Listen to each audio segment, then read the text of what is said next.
बिस्मिल्लाहिर्रहमानिर्रहीम। अस्सलाम वालेकुम नादरीन, आप यूट्यूब चैनल देख रहे हैं। मैं इमरान खान हूँ। नादरीन, एक बहुत बड़ी खबर है और ये आज की सबसे बड़ी खबर है। इमरान खान साहब ने बिलाखिर गंडापुर को फारिग कर दिया।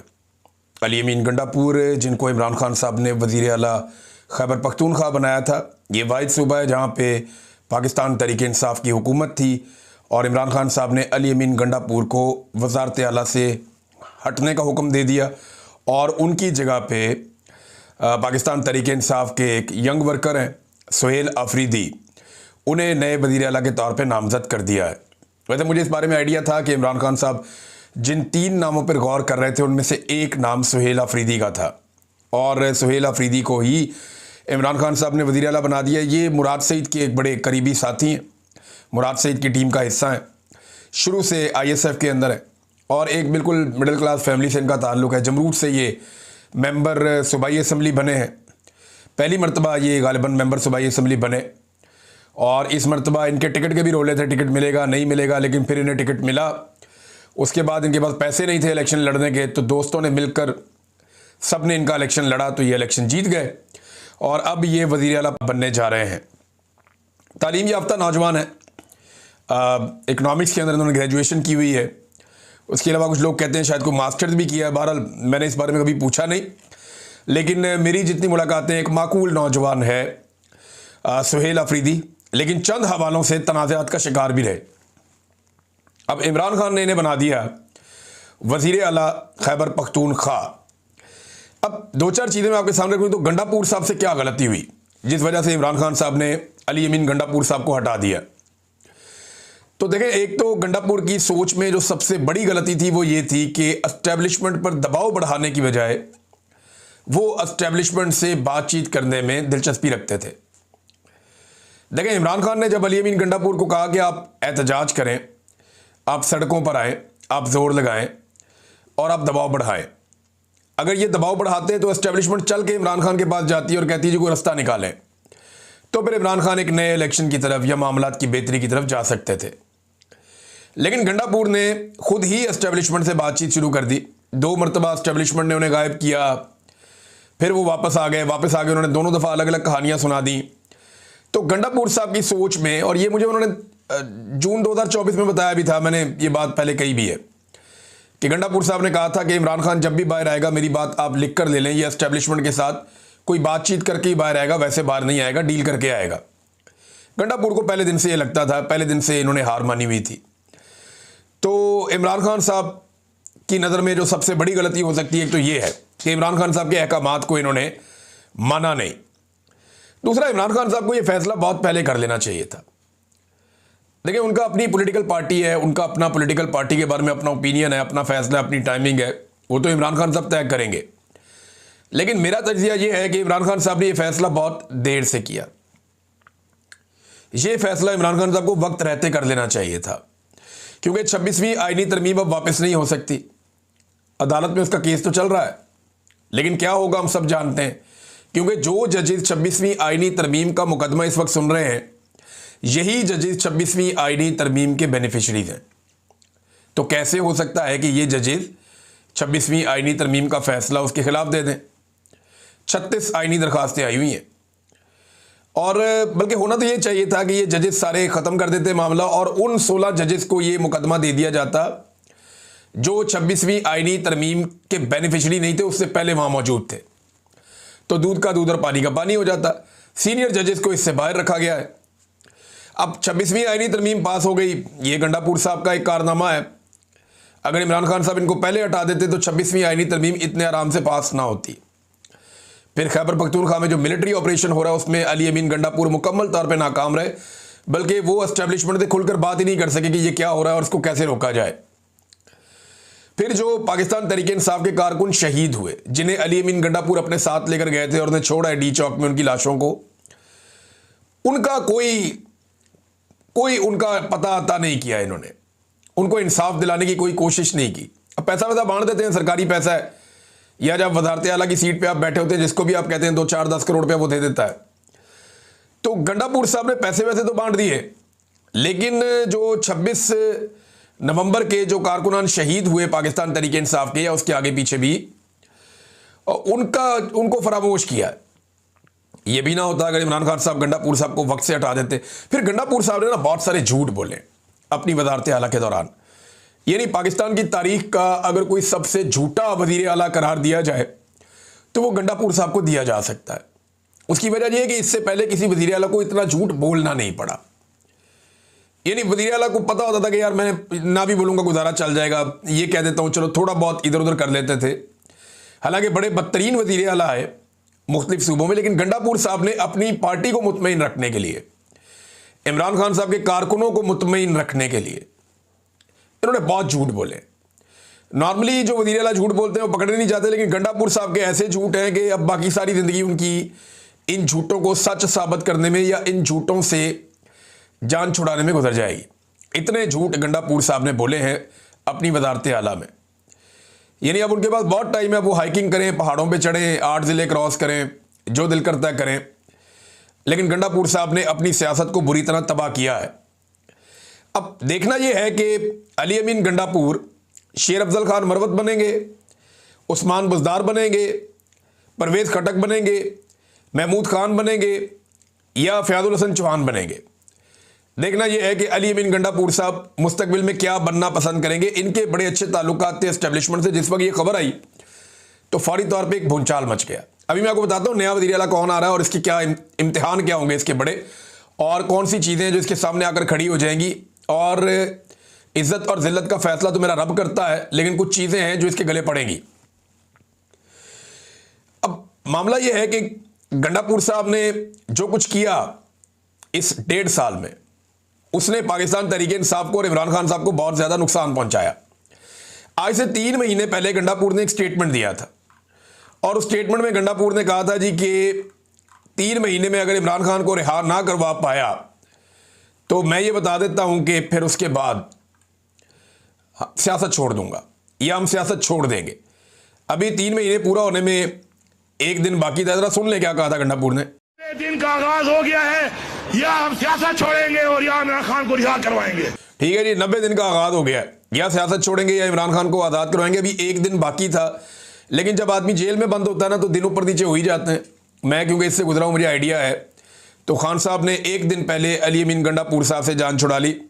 अब गंडापुर साहब के पास अभी भी 24 घंटे बाकी हैं, या तो वो इमरान खान को छुड़वा लें या वो सियासत छोड़ दें, दोनों में से एक चीज़ कर दें। अच्छा, सबसे बड़ा धचका एक तो गंडापुर को लगा इमरान खान ने जब कहा कि इनको अब हटा दो। गंडापुर को आइडिया तो था कि उनको हटा दिया जाएगा जो उन्होंने काम किए हुए थे, लेकिन फिर भी उन्हें लगता था कि मैं और टाइम मैनेज कर लूँगा। लेकिन एस्टेब्लिशमेंट को बहुत बड़ा धचका लगा। एस्टेब्लिशमेंट ने पाकिस्तान के टीवी चैनल्स के ऊपर खबरें चलवाई कि नहीं नहीं ऐसा कुछ नहीं हुआ, अभी कोई फैसला नहीं हुआ, ये खबर गलत है। बाकायदा एस्टेब्लिशमेंट में एजेंसियों के सीनियर ऑफिसर्स ने कॉल करके दबाव डलवा के अपने लोगों के जरिए से मीडिया के ऊपर खबरें चलवाई कि ये खबर चलाओ कि गंडापुर को इमरान खान ने अभी नहीं हटाया।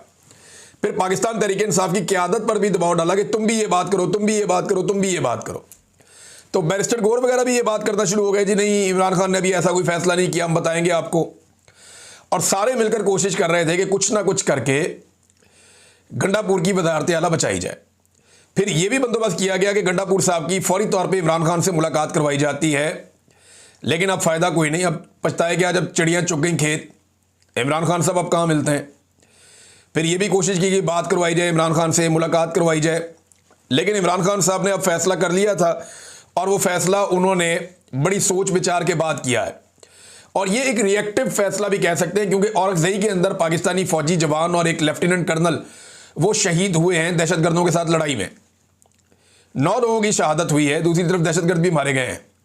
अब इमरान खान साहब लगातार ये कह रहे हैं कि दहशतगर्दी के खिलाफ जंग में हमारे जवानों को ईंधन बनाया जा रहा है और ये सिर्फ डॉलरों के लिए काम किया जा रहा है, मादनियात के लिए काम किया जा रहा है, या अमेरिका की और मगरबी ममालिक की खुशनुदी के लिए। इमरान खान साहब तो साफ नाम लेकर कहते हैं कि आसिम मुनीर साहब ये कर रहे हैं, वो दहशतगर्दों के खिलाफ है, दहशतगर्दी के खिलाफ है, लेकिन वो एक कौमी पॉलिसी बनाना चाहते हैं इस बारे में, क्योंकि ताकत के इस्तेमाल से कभी भी दहशतगर्दी खत्म नहीं होगी। दिमाग के इस्तेमाल से दहशतगर्दी को आप काबू कर सकेंगे।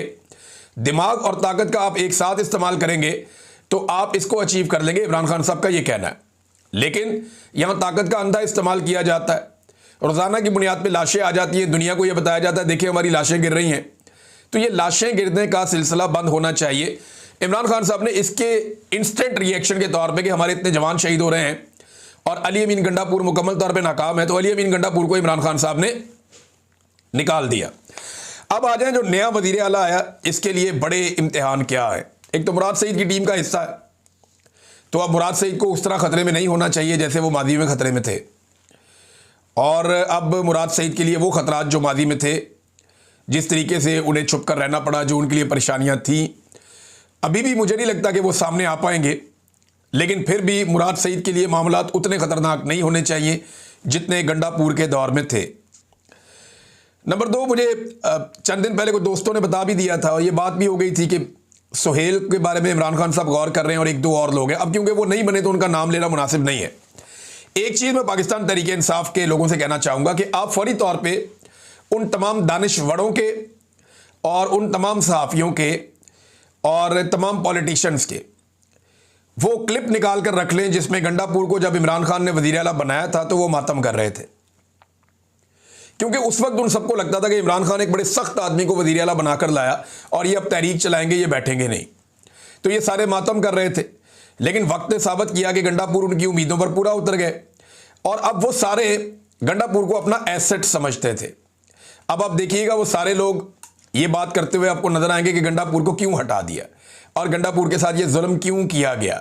वो सारे अब गंडापुर का केस लड़ते हुए आपको नजर आएंगे। लिहाजा वो क्लिप आप निकाल कर रख लें और वो पहला जब लगाया गया था वो क्लिप आप लगा दीजिए और साथ ये वाला लगा दीजिए और बताइए कि किस तरह इन्होंने मुनाफकत की है। अब नाज़रीन, क्योंकि इमरान खान का फैसला इन्हें पसंद नहीं आता, वो रखे फिर नहीं पसंद आता, निकाले फिर पसंद नहीं आता। ये कहते हैं नहीं, वो इमरान खान ने फैसला किया इसलिए हमने उसकी मुखालफत करनी ही करनी है। अब जो बड़े चैलेंजेस हैं नए वज़ीर आला के लिए, वो इनकी क्रेडिबिलिटी का तयन करेंगे सुहेल अफरीदी की। पहला चैलेंज, इमरान खान से मुलाकात। मैं आज भी अपनी उस बात पे कायम हूँ, जब एक वज़ीर आला चाहता है और वो पूरे दिल से चाहता है कि उसकी कैदी नंबर 804 से मुलाकात हो तो कोई उसे रोक नहीं सकता। सिर्फ बाजू मरोड़ना है कस के, और वो तरीके पता हैं, सुहेल अफरीदी को भी पता है। थोड़ा सा बाजू मरोड़ेगा, अडियाला जेल के दरवाजे खुलेंगे, जाकर मिल लेगा, कोई इतनी बड़ी बात नहीं है।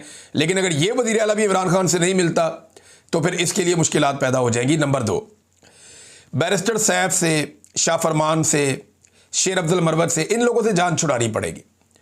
शाह फरमान क्योंकि ज़्यादातर वज़ीर आला हाउस में ही रहते थे शाम के वक्त, और मैं आपको निजी ज़िंदगी में बात करता नहीं हूँ, लेकिन शाह फरमान ने अली अमीन गंडापुर को बहुत हद तक खुशामद के ज़रिए से कंट्रोल किया हुआ था। फिर जो बैरिस्टर सैफ हैं वो हम सब जानते हैं कि वो बिल्कुल अली अमीन गंडापुर के साथ ऐसे ही था जैसे मोहसिन नकवी है शहबाज शरीफ के साथ। अब देखना यह है कि बैरिस्टर सैफ को बरकरार रखते हैं सुहेल अफरीदी या नहीं रखते, क्योंकि यहाँ पे तैमूर झगड़ा को लाना चाहिए हर हाल में कैबिनेट के अंदर, और मेन जगह पे लाना चाहिए। तैमूर झगड़ा इमरान खान साहब के वफादार साथी हैं और उनको ब्यूरोक्रेसी चलाने का और हुकूमती निज़ाम चलाने का बड़ा वसी तजर्बा है, तो उनके तजर्बे से फ़ायदा उठा सकते हैं सुहेल अफरीदी। ये भी एक बड़ा सवाल है कि क्या वो तैमूर झगड़ा को लेकर आएंगे। तैमूर झगड़ा का एक मुकदमा भी चल रहा है, केस चल रहा है बाकायदा धांधली के हवाले से, जहाँ पे कुछ बड़े अहम सबूत उनके हाथ लगे हैं और एंटी करप्शन इसके ऊपर काम कर रही है। अब ये जनाब इसको मिसाल बनाकर धांधली वाले आरोज को सबक देना चाहिए, ये काम भी करना चाहिए सुहेल अफरीदी को, और ब्यूरोक्रेसी को लगाम डालना ये बहुत ज़रूरी है। ब्यूरोक्रेसी एस्टेब्लिशमेंट के कंट्रोल में है या मोहसिन नकवी के कंट्रोल में है, और उसे एक सूबाई हुकूमत के कंट्रोल में कैसे लाना है इसकी बड़ी मिसालें मौजूद है माजी में। यहाँ पे जो प्रोविंशियल ऑटोनमी है, सूबाई खुद मुख्तारी है, उसके ज़रिए से ये कंट्रोल कर सकते हैं। फिर एजेंसियों की मुदाखलत जो हो रही है इस वक्त खैबर पख्तूनख्वा में, उसको मिनिमाइज़ करना, ख़त्म करना, ये अगला चैलेंज है। एक चैलेंज है ड्रोन हमले और ऑपरेशन को रोकना, ये फौरी तौर पे होने वाला चैलेंज है। जरगे बुलाए जाएं, सबको बिठाया जाए, एस्टेब्लिशमेंट के लोगों को बिठाया जाए और एक कंसेंसस पैदा किया जाए। अफ़गानिस्तान की हुकूमत, वहाँ की आवाम, पाकिस्तान की हुकूमत, पाकिस्तान की आवाम, और ये सब मिलकर एक कंसेंसस पैदा करें कि अब दहशतगर्दों को कोई सपोर्ट नहीं करेगा और एक हम आंगी के साथ हम चलेंगे। ये काम सुहेल अफरीदी को करना पड़ेगा। इसमें वफाकी हुकूमत का किरदार बड़ा इंपॉर्टेंट है, लेकिन वो कैसे दबाव बढ़ाते हैं ये काम करने के लिए, ये बहुत अहम है, क्योंकि एजेंसियों के लिए वो मौजे तो अब नहीं रहेंगी। हो सकता है कि एजेंसियां अब अपनी मुदाखलत को बढ़ा दें, परेशानियां ज़्यादा बढ़ा दें खैबर पख्तूनख्वा के लिए, लेकिन अवामी ताकत के सामने वो क्या करेंगे? क्या वो कोई एडवांचर कर सकते हैं? क्या वो ऐसा कुछ करने की कोशिश करेंगे कि हुकूमत ही गिरा दें या ये कर दें या गवर्नर राज लगा दें? देखें, खैबर पख्तूनख्वा के अवाम खैबर पख्तूनख्वा को कश्मीर से बुरे हालात में ले जाएंगे। अभी तो इन्होंने कश्मीर में सिर्फ झलकियां देखी हैं, इधर अगर ट्रेलर चल गया खैबर पख्तूनख्वा में तो मुसीबत बन जाएगी पाकिस्तान की मिलिट्री एस्टेब्लिशमेंट के लिए। लिहाजा ड्रोन हमलों पे FIR दर्ज करना, ऑपरेशन को रोकना, ये भी एक बड़ा चैलेंज है। फिर अमन व अमान कायम करना एक बहुत बड़ा चैलेंज है। सुहेल अफरीदी के लिए पुलिस को कॉन्फिडेंस देना पड़ेगा, उन्हें इक्विप्ड करना पड़ेगा और उनके साथ मिलकर बाकायदा अमन व अमान कायम करने की कोशिश करनी पड़ेगी। इमरान खान साहब की रिहाई के लिए पार्टी को मुनज़्ज़म करना, ये बहुत सबसे इंपॉर्टेंट कामों में से एक है, क्योंकि लोग अली अमीन गंडापुर को कहते थे कि तुम्हें हमने इसलिए वज़ीर आला नहीं लगाया कि तुम यहाँ पे हुकूमत करो, हमने तुम्हें इसलिए वज़ीर आला लगाया या हमने PTI को इसलिए वोट दिए कि इमरान खान को रिहाई दिलाओ। तो इमरान खान को रिहाई दिलाओ, बाकी हमें कुछ नहीं चाहिए। तो ये वो मेन काम है जो करना पड़ेगा सुहेल अफरीदी को कि कुछ भी करके इमरान खान साहब को रिहाई मिले और इमरान खान साहब बाहर आएँ। और उसके लिए दबाव कैसे डालना है इमरान खान साहब अली अमीन को बता चुके हैं, लेकिन उन्होंने नहीं डाला। माजी में सुहेल अफरीदी पर अली अमीन की बेजा सपोर्ट की वजह से नौजवानों में शदीद तनकीद भी हुई थी। ख़ासतौर पर मादनियात बिल पर एक तनाज़ा खड़ा हो गया था, आप सबको याद होगा अच्छी तरह। बहरहाल अब ये फैसले हो चुके हैं और पूरी कोशिशों के बावजूद अली अमीन गंडापुर की सीट नहीं बचाई जा सकी। लिहाजा गंडापुर साहब को गुड बाय। अब देखना यह है कि गंडापुर साहब क्या बनना पसंद करते हैं मुस्तकबिल में। वो साजिशें करते हैं या इमरान खान से वफादारी साबित करने की कोशिश करते हैं। बहरहाल बहुत सारे दोस्त कह रहे हैं वो तो अब DI खान से इलेक्शन भी नहीं जीत सकते। अब अगर इस वक्त इलेक्शन हो जाए तो वो पाकिस्तान तहरीक इंसाफ का टिकट लेकर भी इस वक्त इलेक्शन नहीं जीत सकते। हाँ, बात की बात कुछ और है, अगर गंडापुर साहब अपनी आवाम के अंदर, कारकुनों के अंदर अपनी इज्जत बहाल करवाने में कामयाब हो जाएं या सुहेल अफरीदी इमरान खान के ख्वाहिशात पे पूरा ना उतरें और उनके नज़रिए पे पूरा ना उतरें और गंडापुर से ज़्यादा मायूस कर दें, तो फिर लोगों को गंडापुर याद आएगा, अदरवाइज ऐसा नहीं होगा।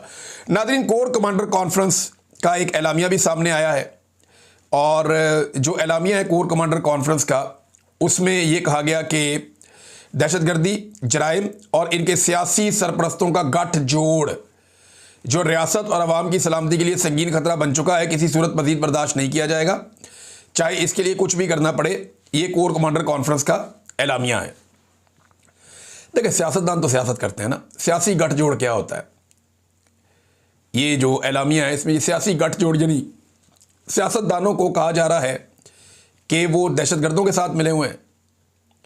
सियासतदान आपको विजन देते हैं जो मिलिट्री के पास नहीं होता। ये फैसला कि ऑपरेशन करना है या नहीं करना, ये सियासतदान करते हैं। जब सियासतदान ये बता देते हैं कि ये करना है तो उसके बाद फिर मिलिट्री ये फैसला करती है कि किस तरीके से करना है। तो मेन फैसला सियासतदानों का होना चाहिए। पूरी दुनिया में ऐसे ही होता है, इंडिया में भी होता है, हर जगह पे होता है।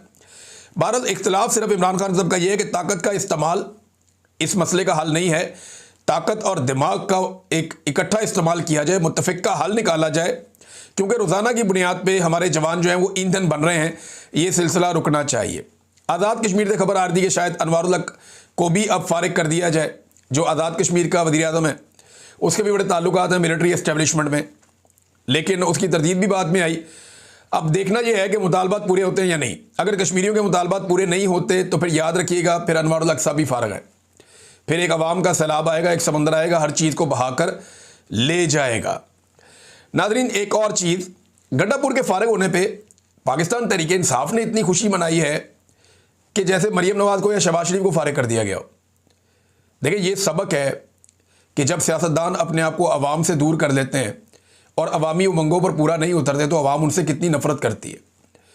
आज अगर सोचें, ये गंडापुर के हटने पे इतनी खुशियां मना रही है अवाम, अगर मरीम नवाज या शहबाज शरीफ हट जाए तो अवाम कितनी खुशियां मनाएगी, कितनी खुशियां मनाएगी। हद से ज़्यादा अवाम खुशियां मनाएगी अगर इस वक्त वफाकी हुकूमत में से शहबाज शरीफ हट जाए या इनको निकाल दिया जाए। नाज़रीन, इमरान खान साहब के हवाले से एक और खबर आई, बड़ी इंपॉर्टेंट है। इमरान खान साहब ने जो सहाफ़ी थे एजाज साहब, जेल में उनसे माजरत की है। इमरान खान साहब ने कहा कि मैं मीडिया की मुश्किलात से वाकिफ़ हूँ, मीडिया मजबूर है, यानी मैं आपकी मजबूरी समझता हूँ। मैं मीडिया वर्कर और रिपोर्टर के बिल्कुल ख़िलाफ़ नहीं हूँ। अगर उस दिन आपको मेरी बात से दुख पहुँचा तो मैं माजरत ख्वाऊँ। इमरान खान ने सहाफ़ियों से गुफ्तगू में सहाफ़ी एजाज अहमद से माजरत कर ली। अंदाज़ा करें आप। फील्ड मार्शल से माफ़ी नहीं मांगता, आर्मी चीफ से माफ़ी नहीं मांगता, एक सहाफ़ी से, बिल्कुल आम आदमी है, किराए के मकान में रहता है, उससे माफ़ी मांग लेता है। ये है इमरान खान। मेरे दिल को बड़ा सुकून मिला था जिस दिन मैंने बारंग बलोच से चौक में हाथ जोड़ के माफ़ी मांगी थी। अगर मैं वो माफ़ी ना मांगता तो मुझे एक बेचैनी सी रहती थी। जब मैंने उससे माफ़ी मांगी मेरे दिल को बड़ा सुकून मिला। इसी तरह मुझे बड़ा सुकून मिला जब बहुत सारी जगहों पे बड़े दबाव के बावजूद मैं डट गया। मैंने कहा जी नहीं, ये नहीं हो सकता, मैं नहीं पीछे हटता, तो तब भी मुझे बड़ा सुकून मिला। देखिए कितना फ़र्क है ना एमएल वली खान में और इमरान खान में।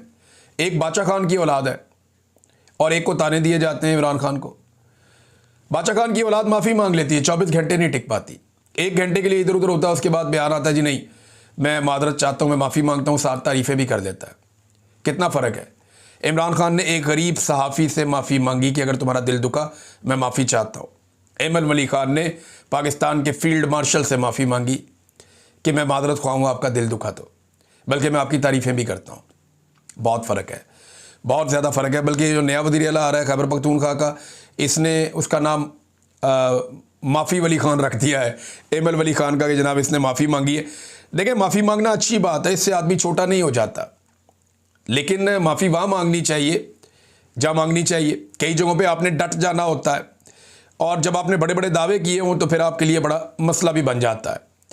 नाज़रीन, मैंने आपसे अर्ज़ कर रखा है कि भारत कोई ना कोई एडवेंचर करेगा और अब ये खबरें छोटी छोटी हल्की फुल्की आ रही हैं कि भारत किसी वक्त खुदा न खास्ता कोई एडवेंचर पाकिस्तान के ख़िलाफ़ कर भी सकता है।